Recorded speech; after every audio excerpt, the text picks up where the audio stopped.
এই পৃথিবীতে আমিষও আমরা সবাই যেন এক অদৃশ্য সূক্ষ্ম স্বার্থপরতার সূত্রে আবদ্ধ। এই সূত্রটা এতটা নিঃশব্দ যে আমরা বুঝতেই পারি না কখন নিজের অজান্তেই মানুষ থেকে কেবল নিজের মানুষ হয়ে উঠছি।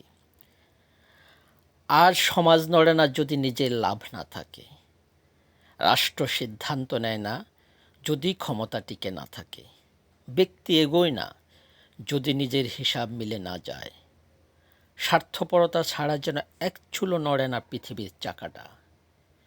ইতিহাসে দেখা যায় রোম সাম্রাজ্য ধ্বংস হয়েছিল শত্রুর তলোয়ারের জন্য নয়, ভেতরের লোভ আর ক্ষমতার স্বার্থপরতায়।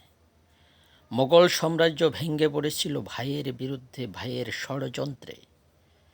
বিশ্বযুদ্ধ শুরু হয়েছিল আমার দেশ বড়, আমার শক্তি বেশি, এই অহংকার আর স্বার্থের লড়াইয়ে।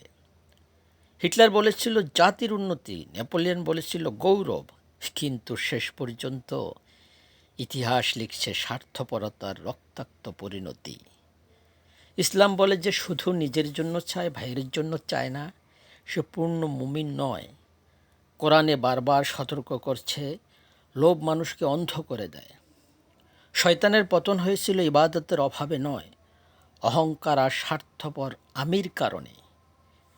খ্রিস্টান ধর্ম শেখায় ভালোবাসো প্রতিবেশীকে নিজের মতো। বৌদ্ধ ধর্ম বলে তৃষ্ণা আর লোভই দুঃখের মূল কারণ।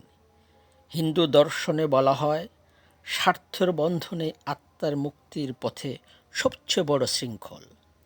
সব ধর্মের ভাষা আলাদা, কিন্তু সতর্কবাণী এক, তা হলো স্বার্থপরতা মানুষকে মানুষহীন করে।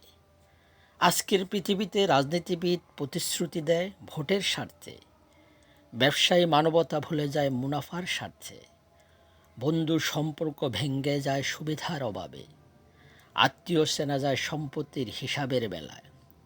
স্বার্থপরতা হয়তোবা প্রথমে সাফল্য দেয়, কিন্তু শেষে একা করে দেয়। আজ যার চারপাশে ভিড়ে ভরা, কাল সে নিঃসঙ্গ একা ঘরে বসে নিজেকে প্রশ্ন করে, আমি এত কিছুর জন্য লড়লাম, এত কিছু পেলাম, কিন্তু যাদের জন্য লড়লাম সে মানুষগুলো আজ কোথায়? স্বার্থপরতার জন্য সমাজে বাড়ে অবিশ্বাস, রাষ্ট্রে বাড়ে বৈষম্য, মানুষের হৃদয়ে জমে পাথর। স্বার্থপরতা ধীরে ধীরে হত্যা করে মানবতা, বিবেক আর ভালোবাসা। শেষ কথায় বলবো, স্বার্থ ছাড়া বাঁচা কঠিন, কিন্তু স্বার্থপর হওয়া বড়ই ভয়ঙ্কর জিনিস। যেদিন মানুষ নিজের লাভের পাশাপাশি অন্যের কষ্টটাও হিসাব করবে, সেদিন সমাজ আবার নড়বে, রাষ্ট্র আবার মানবিক হবে, আর পৃথিবী আবার মানুষে ভরে যাবে। কারণ ইতিহাস সাক্ষী, মানবতা ছাড়া স্বার্থ অর্জন দীর্ঘস্থায়ী হয় না।